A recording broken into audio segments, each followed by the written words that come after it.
Welcome in. It is day 141, and you're speaking to the Meeples Champion. And today we're going to be jumping into a two-player game. This was a game I got via Kickstarter, and it was when COVID really was about 6 months in, and we realized this thing was sticking for a while. My wife and I had started this great contest. We had a board of games we were playing, and we were playing on a daily basis and taking marks and just seeing who had the lead overall. We had this whole plan to go for a year. It didn't go that far, but we were playing a lot. And then during COVID, she began doing her master's program. As a result, it was this combo where we're stuck in the house, but between having the new baby and her being in the master's, both of us having jobs, it was just no chance to play games.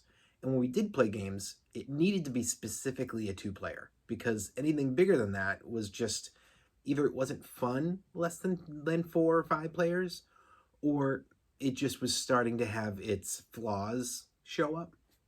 So I thought maybe more two-player games, something I didn't focus on before, would help out.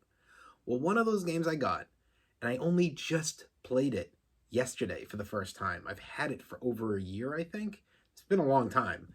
The game is called Mob Big Apple. Now, the concept is, this is during Prohibition, and you've got these 6 different warehouses that everybody's trying to get into to get all of your alcohol and get it out to everybody. You start the game with 6 chips, 2 with 3, 2 with 2, 2 with 1, and you decide face down which of each location each of these are going to get. Then, every time it's your turn, you roll 2 dice. You have a white die and a black die. Both of them are 1 to 3 twice. And what you get is 2 numbers which are going to result in 2 options. So if you were to roll a black 2 and a white 1, you could either go to the white 1 location and drop 2 people, or go to the black 2's location and drop 1 person. You do that first, and you add these to the car. You can never have more than 3, so if you end up having a number that would exceed 3, then you go, okay, there's already 2 there, I rolled another 2, I can only add 1. So you hit those numbers. Then you take the stock of all of your monsters and you can send them up top as well, and you get to pick 1 action to do. Now, this action could say, all right, well, you're going to take a car and you're going to exchange it to another car location. It could say you can take a car and you can drive it to the warehouse, meaning now they're permanently in their warehouse and that car is available to fill up with people again. You could do the action that allows you to jump to another location and then drive them in. You could do the action that allows it so that you can actually flip over one of your opponent's discs, meaning now you have future knowledge of what you'll be dealing with there. You have the option to go up top to the DA, giving them some info on your other mobster family, moving the DA 1 more towards them, and at the end of the entire game, actually it's at the end of every round, the DA pays out based on whatever it hits.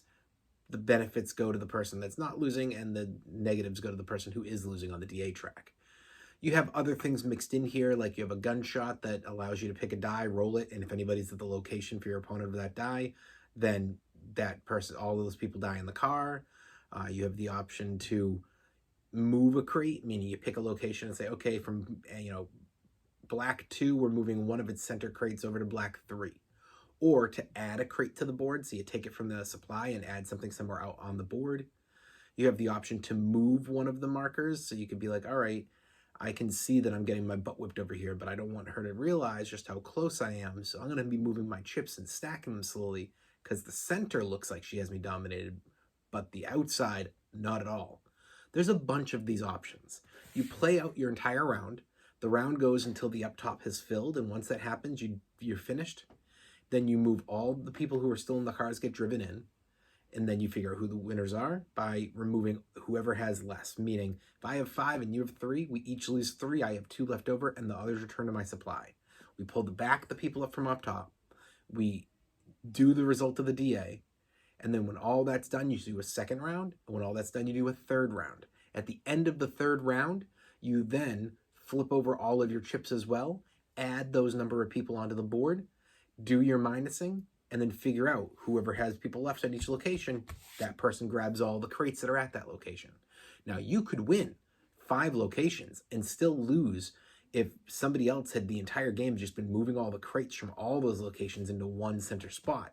And all of a sudden you go like, oh man, I was killing them, but what I didn't realize was like, There's one crate here, one crate here, one crate there, two crates there, two crates there, and he had like 12 crates in one spot. There's the win. So there's a lot that comes into this, but it's a fun little game. It doesn't take too long. We were trying to learn the game at the same time that we were also watching a movie the day after Thanksgiving, which meant food was everywhere. So this isn't exactly a ideal situation to learn it within, but we learned it nonetheless, and we both agreed, it was my sister and I who played, we agreed that it was clearly a game that we could now play really quick. So we enjoyed it. May not be a constant pick for us, but it's one that's on the options table. But why don't we jump in, talk our 7 categories, and see what we really do.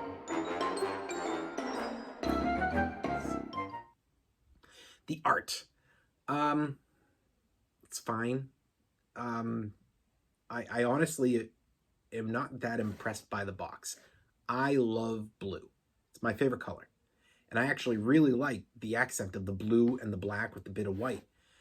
But it's a board game. This isn't me, you know, picking up like a graphic novel. This isn't me picking the color from my walls. It's a board game, and I don't feel that this really grabs the eye.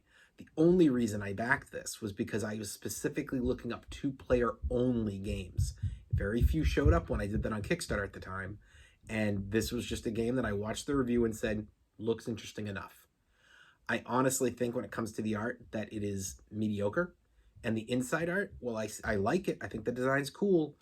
It's just, I don't know. It's missing something. I'm going to have to go with my gut here and give it a thumbs down. I don't think this is the kind of art that is going to sell the game, and I don't think it's the kind of art that's going to impress when playing the game. I think it's fine in plenty of respects, but I have to go with my gut on that, and it's a thumbs down for me.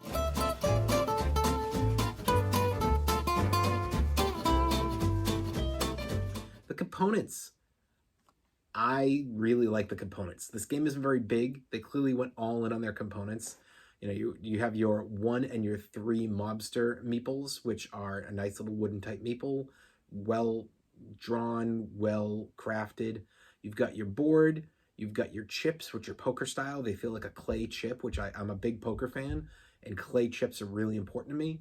When I moved down into this new house, into this basement, and set myself up, I bought a pro poker table, and I bought professional, very top-notch clay chips, and these felt pretty close to them. So I think it's a big thumbs up there.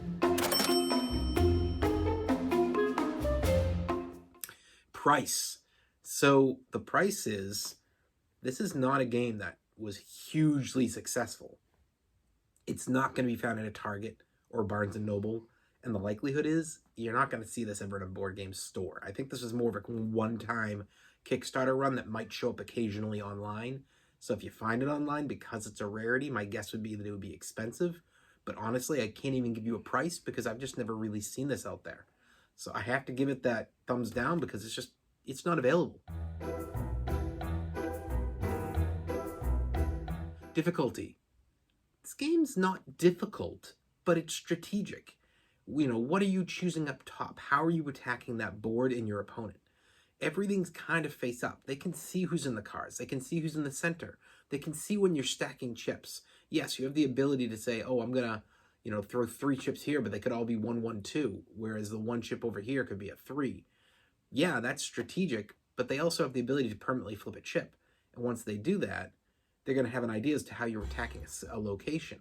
So for me, I think that the difficulty for this game comes in for understanding how your opponent's playing, what they're targeting, and realizing how to take advantage of that up top. You know, when do you move people to attack a different location? When do you start abandoning a warehouse and trying to just move its goods elsewhere?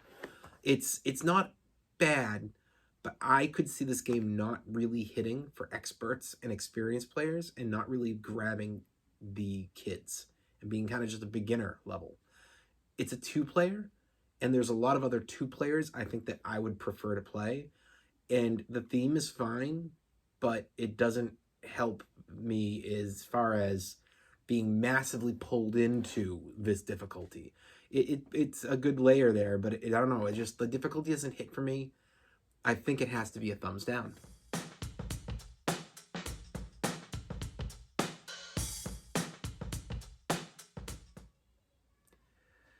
Your replayability.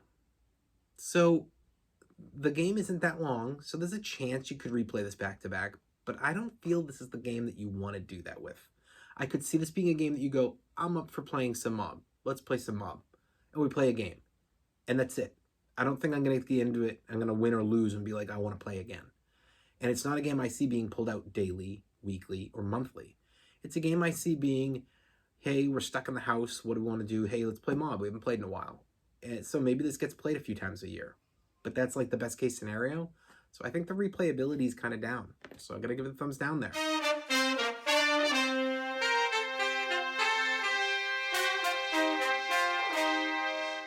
Your keys to victory. So the keys to victory are legitimately just those up top options. You know, when it comes to where you're placing, it's all up to the randomness. It's the dice. You get choice. You know, you can put 1, 2, or 3 people out, and they can go on up to 6 locations, and you only get 2 choices of where, and 2 choices of the number of people based on the randomness of the roll.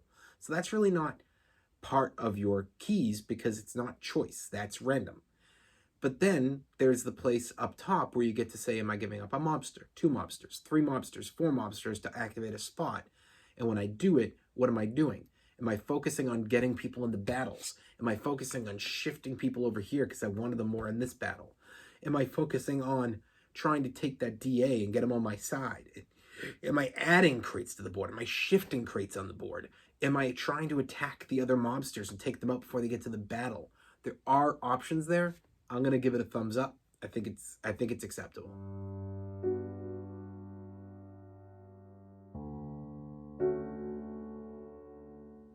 Unique. Now, I mentioned this game may not get played very often because it doesn't seem to grab you very much. This game is not probably going to be available in stores. This game is the mob, which is kind of a rarity. I've got one other gangster game, you know, that I've introduced on this channel before. It's not a highly played thematic, you know, option. That being said, I do think that what we're seeing here is a unique game. It's, I think, something that could be expanded upon. I think they might be missing some stuff, and this could be a bigger game that might grab more eyes if they were to do a little bit more effort. But they've put together a good working mechanism of a game here. I gotta give them credit, so it's a thumbs up. Overall, what do I think? I think the game's fine. I don't think you need to go buy this. I don't think you need to go play this. If you love mobster games, or if you love one-on-one games, and you get a chance, sure, go and try it out. But otherwise, I wouldn't throw this on the radar. I would just kind of go, okay, it is what it is. I'm good. And unless somebody comes to asking you, I wouldn't worry about it. It's not a bad game. It just, there's so many better options. And I wouldn't push for this one to be one you go throwing into your collection or making an effort to go give your time to if you're going to go to a convention or something and you have a chance to play.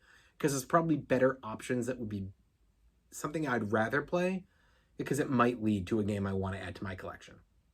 But that's just my opinion. Maybe you just like to get every game under your belt and you want to try to find this and give it a, 20-minute playthrough and go, yep, now I know for sure I don't like it. Or that turns out you love it. You never know.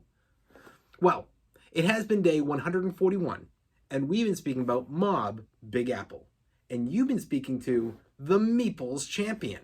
Like, share, subscribe, and check down below in the description where I'll be adding in an Amazon link if I can find it for this game in case you want to add it to your collection. Until next time, I'll talk to you tomorrow.